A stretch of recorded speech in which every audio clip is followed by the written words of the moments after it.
popularly known as Chief Wolves. I'm very happy to be here on another wonderful edition. This program is proudly brought to you by Bluffs Chess and Media. Thank you very much, FIDE Master Founder General Yemi, for making this opportunity. Feasible for every chess players to know what is around. Yes, and our guest for today is no other person but the one and only legendary international master. Of course, I will be using this opportunity to learn some of the reasons behind, some inception, the reasons behind him being given a fantastic nickname.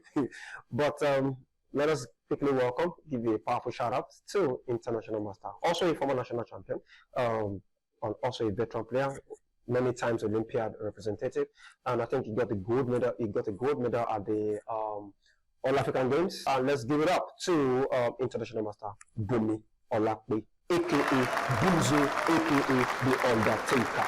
Good day, sir. How are you, sir? Yeah. Good afternoon, and good afternoon to the chess community, the members of the chess community of the Nigerian chess community. Yeah, I am Olape Bunmi, a one-time national chess champion of Nigeria, of course, an international master, and I have represented Nigeria on several occasions at various tournaments across the globe, also within the country also.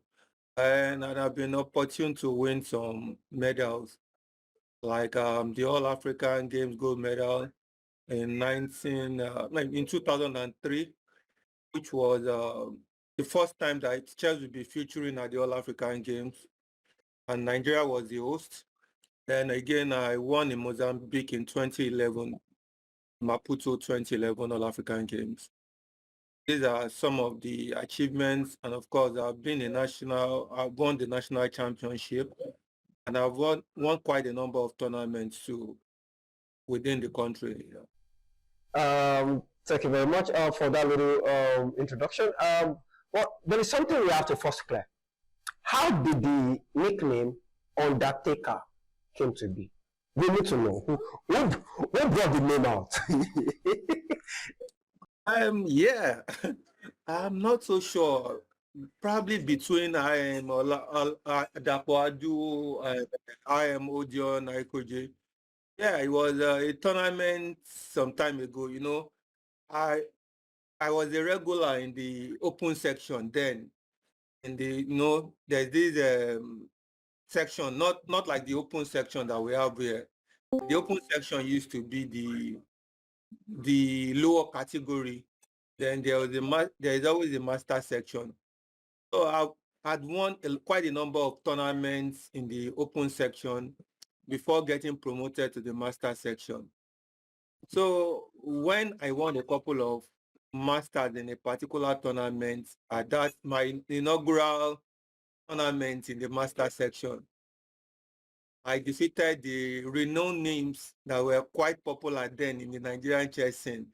People like IM Akintola, Folidon. I'm sure several of the new guys, the newbies, don't even, or probably they've heard, but they've never seen him play. Fola used to be one of the chess greats then, way back.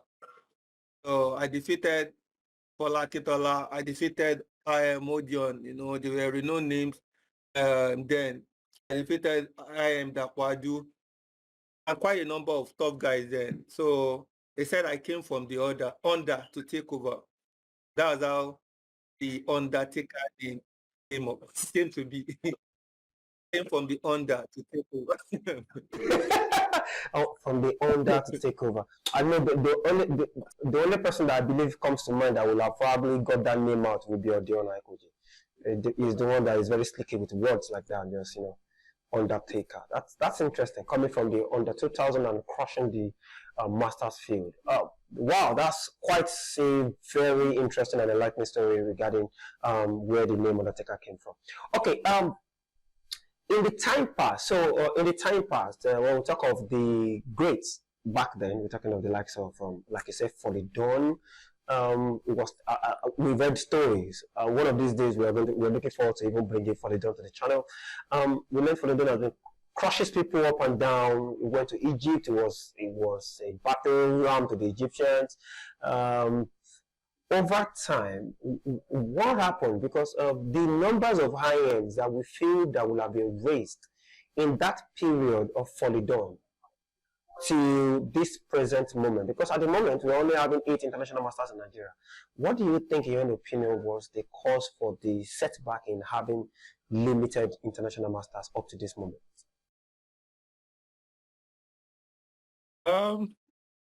My own opinion. I think, of course, the new guys, they are definitely good at what they study. They study. This is the computer age or the Gen Z age, so to say. Yeah, but say during our own period when we started, we had none of all these new stuff to get used to. Even if you have, then it was like probably one in 20 people that had a computer, to make use of. And of course, those were obsolete computers then. You can't compare them to the ones you can download app now. You have various resources online that you can make use of. Then we just make photocopies of books that we get, most of the time it's just the practical experience that we go through. Like with your tournaments, of course, you play regular line, you get to master it. Like I didn't actually started with theoretical books, but I knew that I used to love going through magazines. Like, okay, let me just, I'm more fascinated with, okay, this picture of this grandmaster that I read about, the colors of those books, fascinated me. The pictures fascinated me a lot, and I just go through the games. I go through the games and try and bring up my own ideas from what they play. Try and bring out my own ingenuity, like covering some certain moves. Like, okay, let me think of, if I were in this position, like in a tournament, what would I have played? At times I get it wrong, and at times I get it right, and I say to myself, thumbs up to me, so I can actually be as good as this guy. If those guys that have been playing, these are grandmasters, renowned ones. So if I could think as much as they can, then why can't I step up my level in chess also? So I think basically that has affected a lot of most of what I see is so much dependent on the theoretical books, the apps that they make use of. They don't think out of the box. You have to like bring out your own stuff. Okay, what if I'm confronted with this kind of things? Okay, someone just plays something out of the books. How do I? You have to just think out of the box to really, I guess, during our own period, most of those guys, they didn't have those kind of apps to make use of those resources online. So I guess it helped us a lot, and that's why we are still like maintaining till now. Like, but I feel very soon those new guys are going to send us packing. Yeah. I'm foreseeing it. The truth is that it's not as if that it's not that we are not hoping or we're not wishing, we're not praying for the new guys to at least send you packing. But look at the problem. The problem is, at this your age, sir, you've been ruling Nigerian chess. You're part of the people that have been ruling Nigerian chess in terms of games since, like you've been talking about, since 2000s and co. And National Face of Chess just happened 2024. And you still came out tops. In fact, the two international masters are veterans. You guys came out top over the young lads. So you are saying that, if I could get it right, from your analysis, is that it is because of your own creativity in the times of training back then, compared to, as in giving your own inputs into positions that are right in your presence, compared to just cramming moves from A to Z, like you feel the present generation. So it's more like probably it's more like saying the positional understanding for the present generation is not that up that much yet to edge you guys out. I think that is probably the summary. Yeah, yes, yeah. And I guess also the present generation of players also needs some kind of assistance. Maybe even not training, like not chess training per se, like managerial, like you share your experiences at various international tournaments. Like I do tell some of my players then, like of course some of my players like Balogun, when they were still at the very young age, when of course when I incorporated them into the Oyo State chess team, like of course you yeah, yeah, Lizzo is also part of course Lizzo, we're very close there. Lizzo is also part of was once a part of the team, and also guys like Kinshe. Okay, let me cite an example of a lot of people were surprised when I brought in Abiola Akinsheye. Because Abiola Akinsheye, like I saw him at a particular tournament. He didn't really do well, but I saw the zeal and that he was going to, like, this guy has a future in chess. Like I also he didn't actually do well in the tournament. But a lot of people were surprised that why did I have to bring this kind of player into the team? Like he's not an established player. Most of them too were not really established. Even Daniel Amwele too wasn't established when I brought him in, and a couple of others too. Okay, you may talk about the present ones like, okay, Rahman was already established, but Femi, Daniel, Biola Kinsheye, you were not established when I brought them in. But I saw the talent, the zeal to do well. No, that's the reason why. And Peace, I brought in Peace because I saw that she has the love of money. And why not just so, sorry for casting Peace on this interview. I said, yeah, yeah. I said, okay, Peace. There's something for you. Okay, I saw her playing blood, at tournaments, like, okay, you like to make money from chess. Okay, so that state is going to get you employed.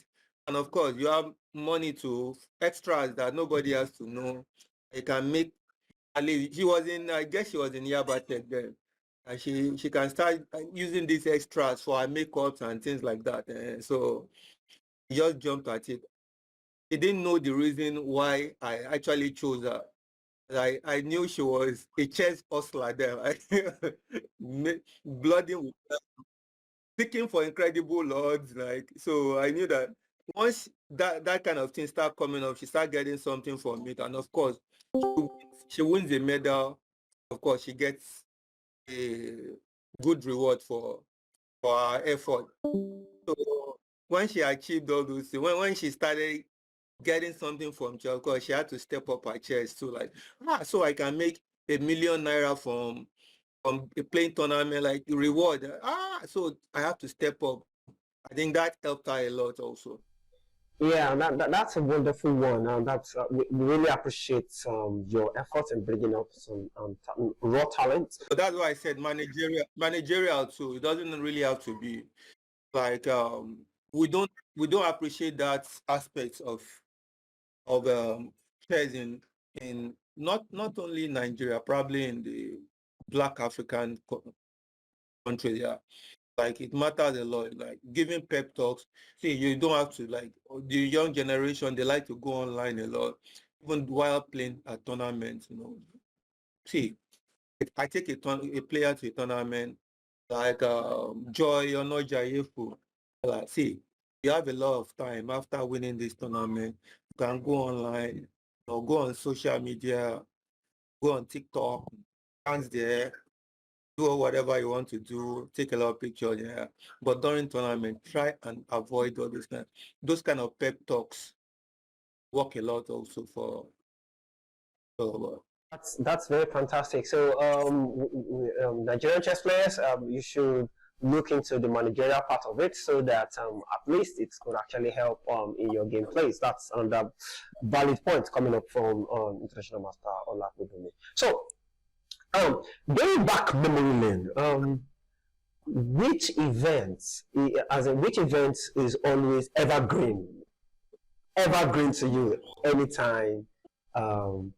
You just flash back and just want to remember all those events that you've been going to, either within the country or outside the country. Which one is the most memorable to you there? And you can probably give us one or two gists about the event. I guess I would choose I'll choose the All African Games in 2003 that I won gold medal.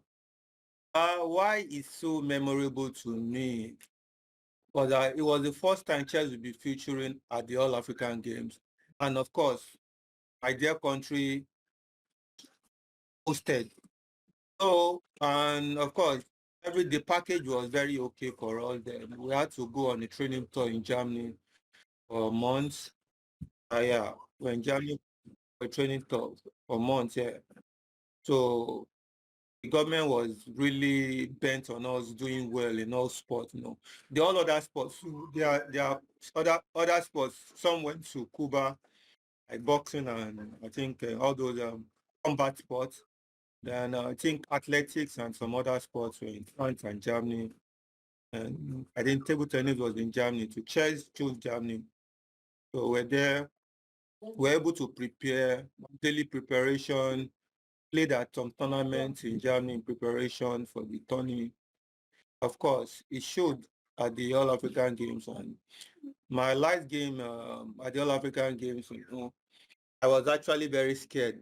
Though my last two games, those ones were like I was going to play Cote d'Ivoire and Sao Tome. Of course, they were minors in chess in Africa.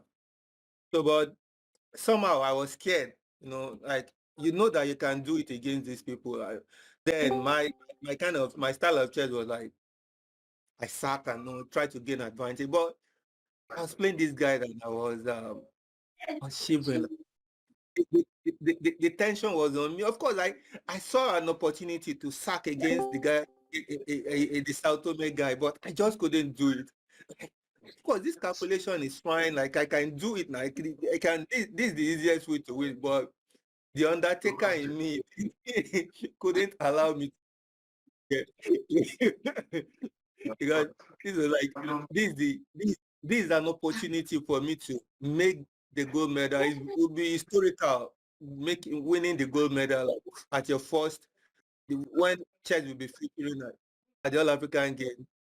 So Nigeria being the host also, I was kind of scared. At some point, I had to call on my mom to book prayers for me at the at the.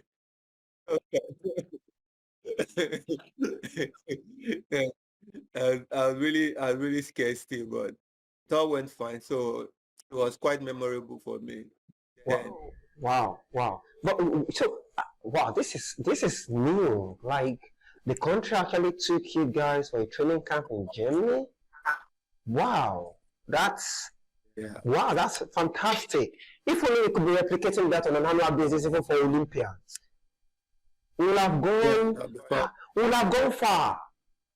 Wow, that's I guess part of the egg that the North Africans have over, they take it as a major responsibility to do it.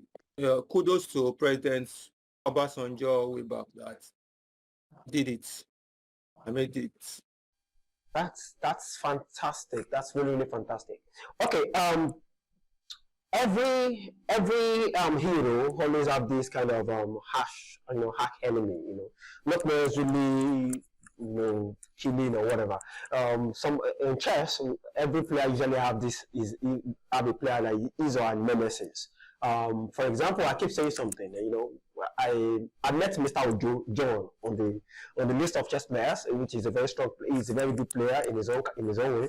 So when I was starting up and I was beating Sir Ojo John at the point, I was beating him steady. We play blitz. We were staying closer to ourselves then. So I play him on the stadium and beat him on the stadium. So I'm like, Sir John, if you like, go and become grandmaster tomorrow. I will still beat you. So, in the Nigerian chess world, is there that person that no matter your strength, you will always find it difficult to play against? Just your peers, actually. Like you always find it difficult to play me, or like you always find it difficult to play that person. Like the person is always having an edge, virtually all the time, no matter how hard you try. Yeah, way back several years ago, I used to feel jinxed playing Dashi, the great Dashi. I used to feel jinxed. Yeah, that was several years ago.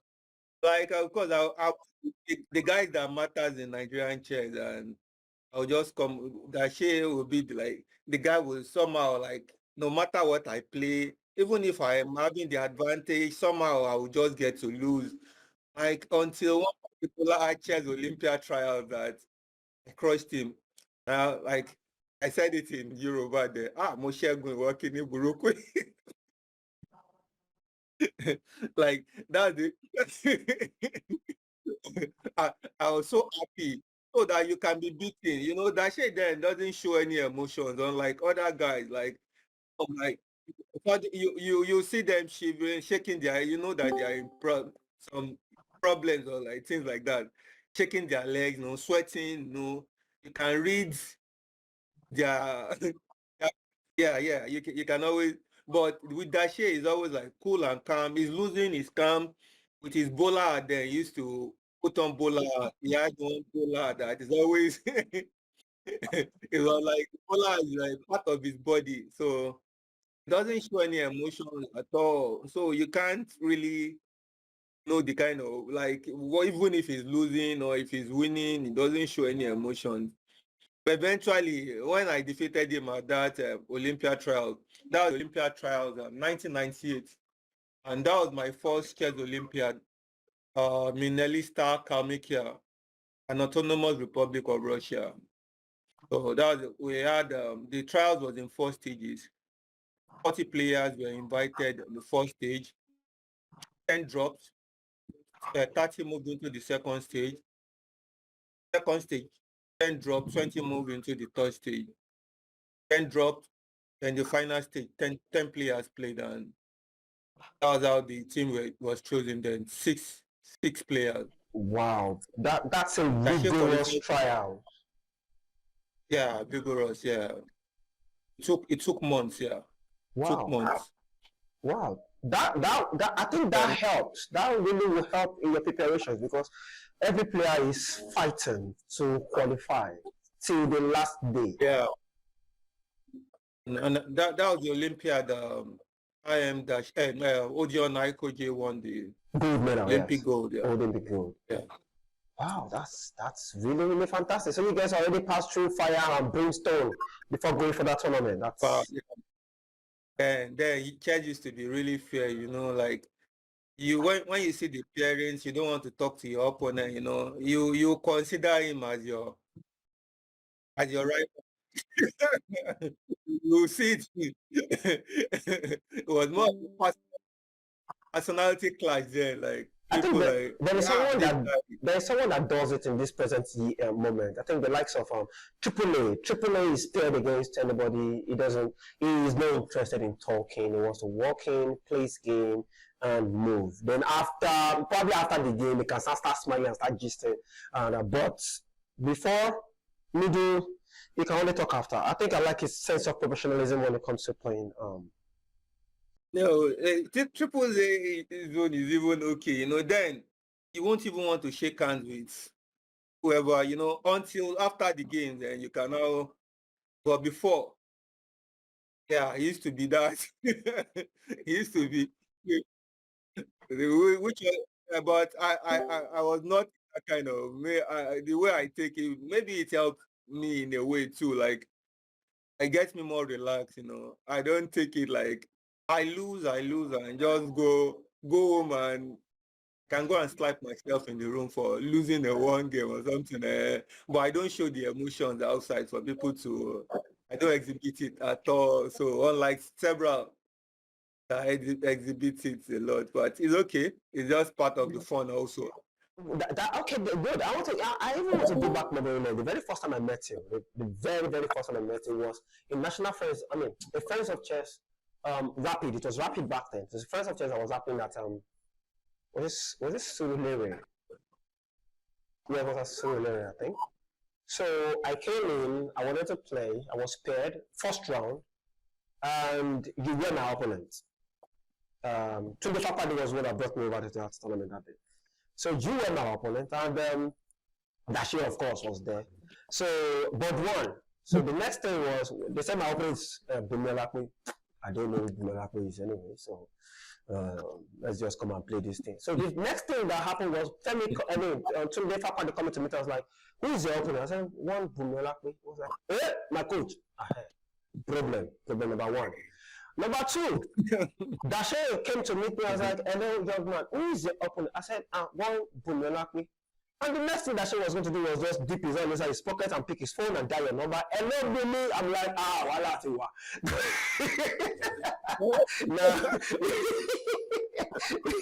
Wala tiwa. So if the organizer is calling the player that is coming to play this, that means he is a top notch in the crowd. I think we played the of course E4. I played the Sicilian. I played the Sicilian Night of. We played the poison point variation, I can remember. So I ended up losing the game, but losing the game was not the most memorable thing for me. It was after losing the game, something about me is I stand up, I leave, but you just placed me down there and you started telling me that next time do this, don't do that, do this, don't do that, this is bad, this is good, and you just explained the intricacies to me. You obviously saw it from my like new but kind of jittery, that I was not confident in some of the moves I was trying to make, that why didn't you play this, you could have done this, you could have done that, and that was the very first memorable time I was going to have with you, and it stuck to my mind till 2024. So you see, thank you very much for all you do. You're so wonderful. Maybe two or three more things before we'll close the show. Your hobbies. Of course, left to me, I only see you as a chess player. I don't know if you play guitar, you play football. I don't know. I don't know that thing. Just to the whole house. What else do you do as a hobby aside playing chess? Yeah, I like watching football. Which team are you supporting? Unfortunately, I'm ashamed to announce it here. At the moment, we are not doing so great. Man United. any Man United fan in the house, please get out. Okay. Next season will be better for us here. Hopefully, let's put hopefully there. Okay, so we only watch football, so there is no other physical sports you do, like play table tennis, lawn tennis, and basketball. Because with your height, I would have sworn that you would at least play basketball or probably volleyball. But I tried table tennis, but I also tried taekwondo in my earlier days.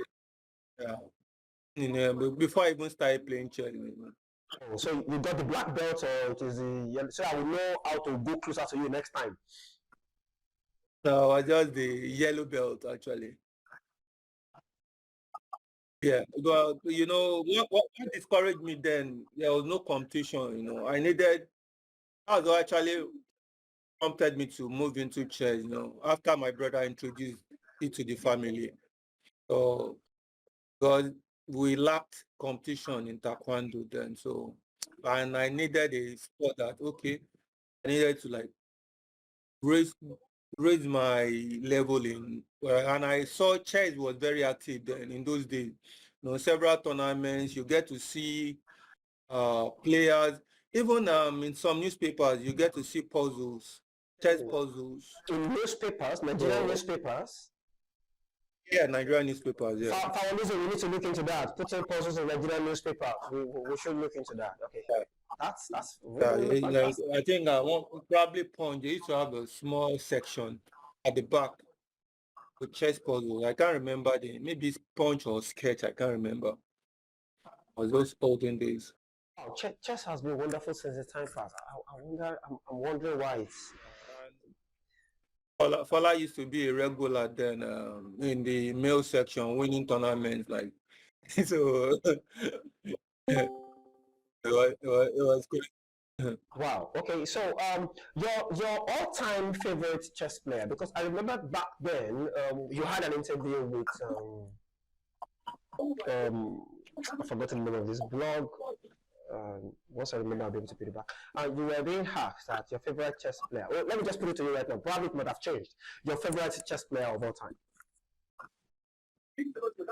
I guess for now, is Magnus Carlsen. At that time, actually, it was still Magnus Carlsen. before Magnus, of course, Michael Tau. Oh, wow. So you picked those cows of sacrifice and Michael Tau. Okay. Okay. So yeah, it was like watching movies back in those days. Like whenever you go through his games, like watching movies, even his losses are very, very interesting and instructive.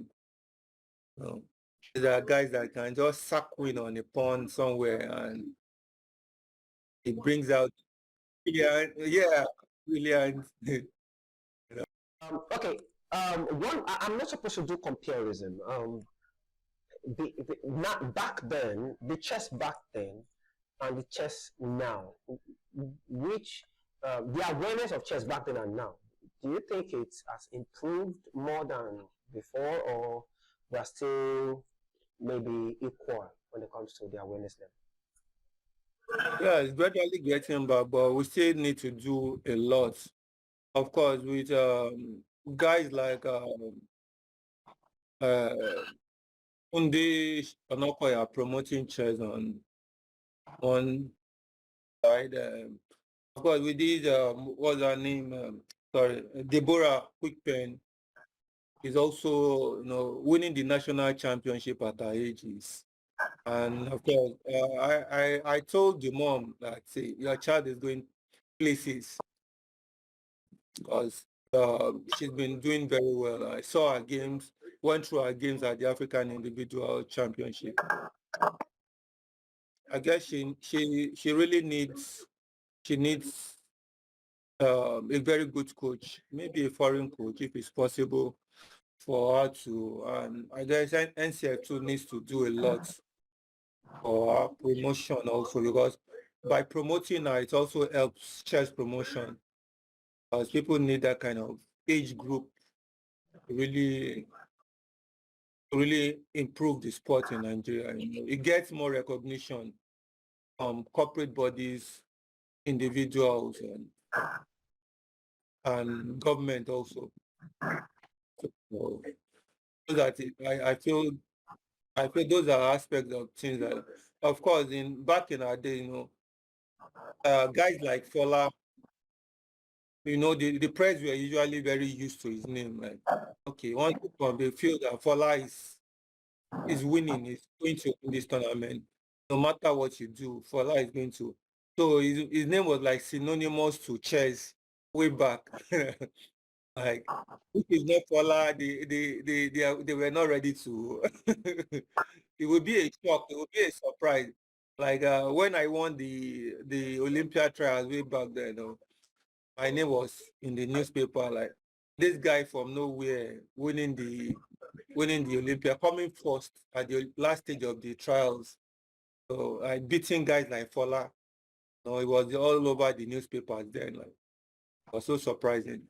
So those are the kind of, those kind of gist also, they help in promoting chess. Yeah. Wow, that's really fantastic. We've learned a lot. actually learned a lot from what you've said so far, so good.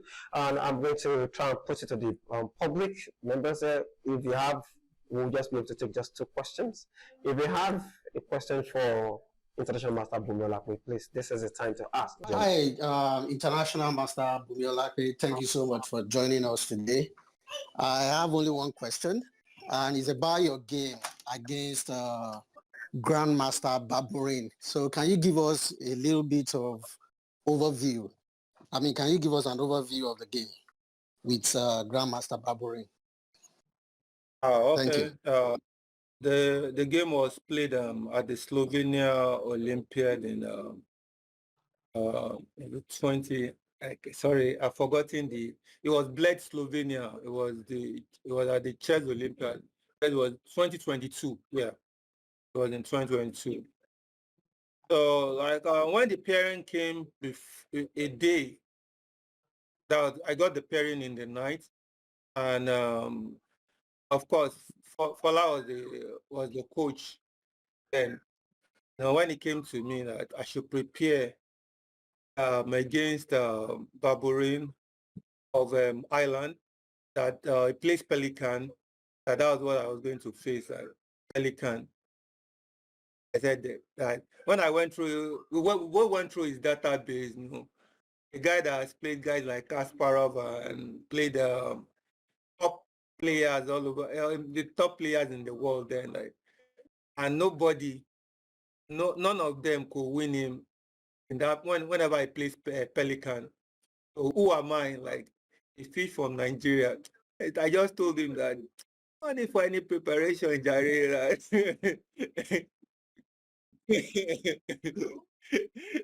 I just went partying the night before. I just came with free mind the next day. Okay, this guy, let me just try I'll try my best.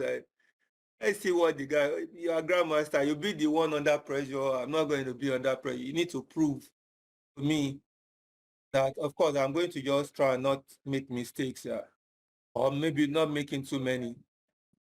So, of course, to play the opening line and everything was the reaction on his face until I made a move which was a novelty, which we later got to know I was a novelty. But the guy had to think for like 45 minutes. I was now wondering, like, what is this guy thinking of? I was strolling around the hall, went to check Kasparov's game. He was playing against, I guess, Saskiran of India. There. So, that was the main game that people were all over watching, people in the hall. Yeah. So I came back. The guy he thought for like 45 minutes before making the next move. The next move that he actually played, that's when I actually sat down to realize that, to have played something new, that this guy now, the next move he played he was now looking for a draw. Not actually looking for a win. He was not looking for a draw at that point. So after analyzing the game properly, I took my time. I also saw that this guy, but somehow I just couldn't summon the courage to like, okay, let me try and move on and play something more pressing. Then it was kind of, so we just played a couple of moves.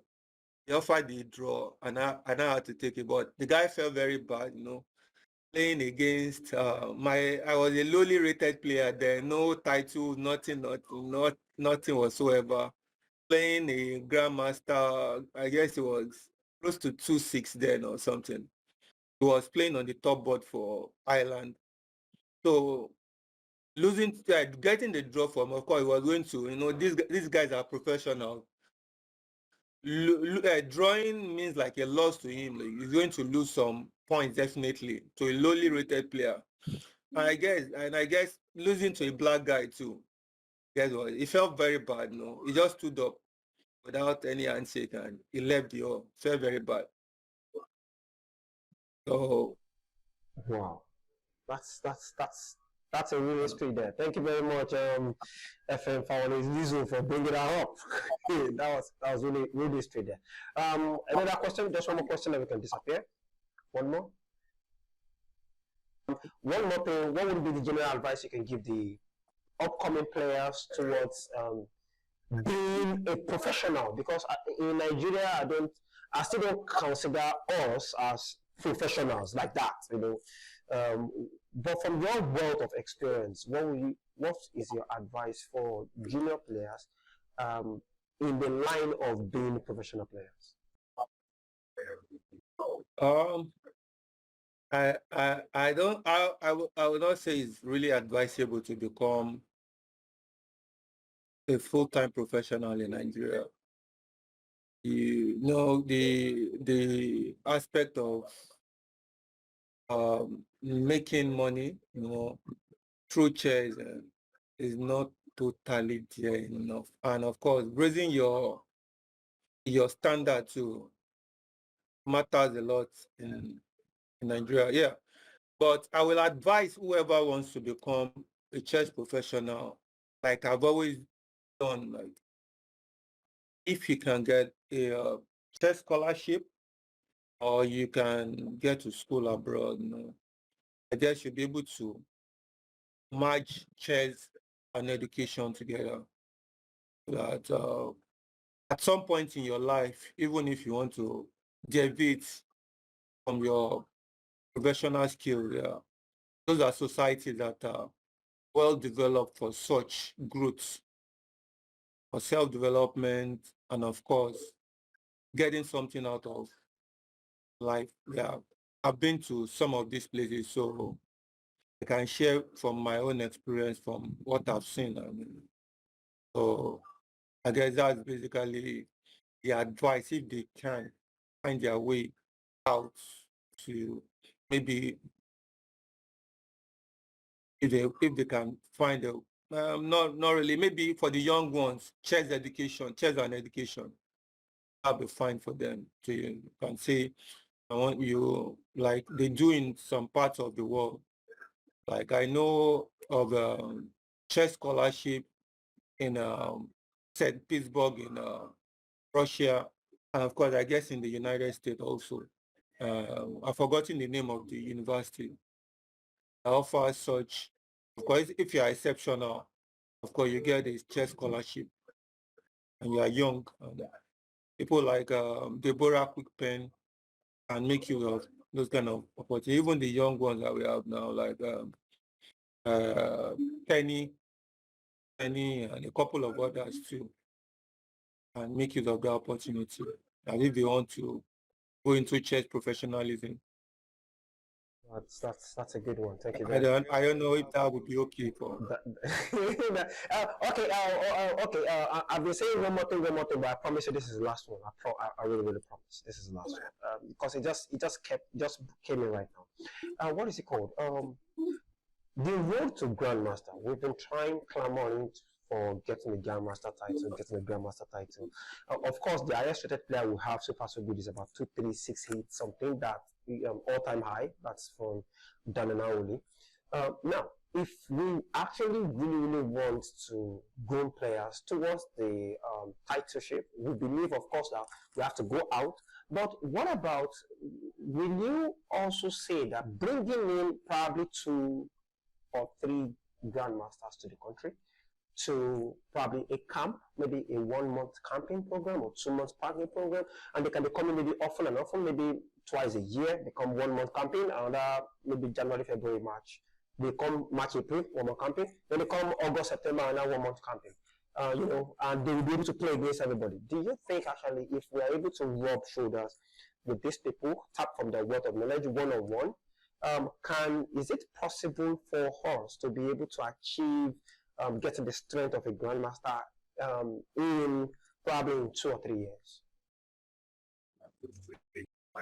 Yeah, that part of it is also okay, but I think it would be less expensive to do, like most especially once you've spotted the talents, like okay, you have a young guy that has made the IM title at, at a very young age, and of course let them go to places like Europe, which is less expensive. Of course, you get some conditions as I am in Europe.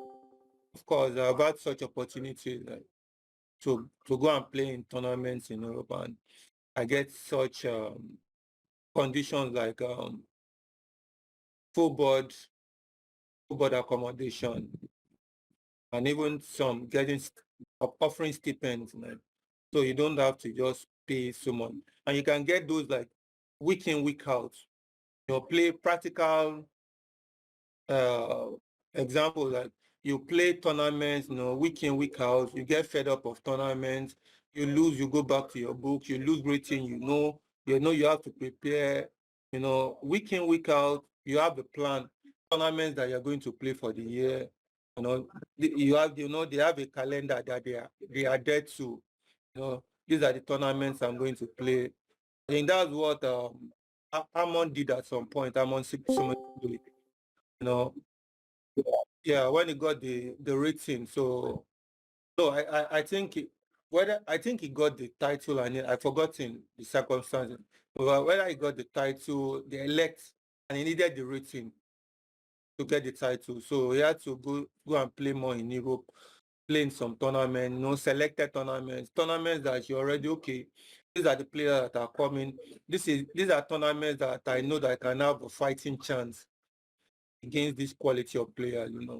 Maybe you have some very old GMs playing in some tournament. Of course, their rating is still there, but these guys are very old. I saw some tournaments like that Amon played in, and of course, in no time, it helped him in stepping up his rating, and eventually, he was playing constantly in Europe when he moved there. But he played in somewhere in Budapest, and at some other time, these places are connected and go by road, you can go by. And once you have a title like IM, it helps you a lot in the expenses. It may not be. And I'm sure there are some Nigerians in Europe that can actually help out. In the US, yeah, it's fine, but I guess it's quite expensive in the US. They don't give such conditions to players like that. So, but I know of in Europe, because there are tournaments that have been invited for that.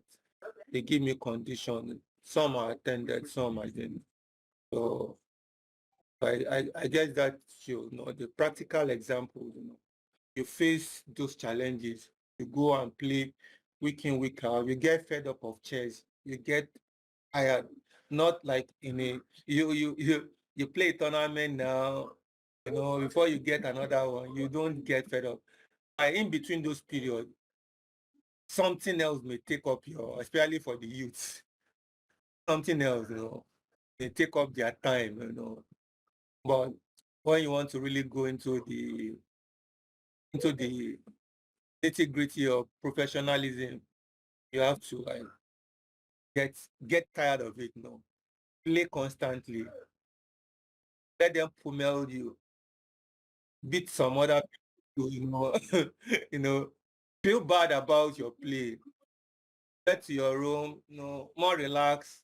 When you're getting a full board accommodation, of course, your meal ticket is there and everything. You have everything. You don't really have to worry so much. Apart from your flight. There is even a tournament several years ago that I was offered free flight within some tournaments in Europe. Some need the international participation for such tournament, so that they may get sponsorship. Some organizers do need that to get your international participation when you have people from no matter the country, maybe from Congo, Nigeria, Niger, Chad, and so, but the international representation, they need it to get sponsorship. At the initial stage may not be that lucrative for them, but eventually, along the line, that's what I got to find out from a couple of organizers too. Thank you very much once again. Thank you very much, It's Doctor. okay. Thank you very much, Doctor, for the question, and thank you very much for everybody for joining. We will take your time. We really appreciate your coming. Again, I remain sincerely yours. Thank you. I am Bumzo, the Undertaker. Thank you from Broadcast Media. Thank you, Safa Generally, and thank you everyone for joining. I remain my humble self, your junior, your favorite habiter, see you. next Sunday for Bye. another lovely edition. Yeah, bye. Bye for now. Bye. Peace. Bye.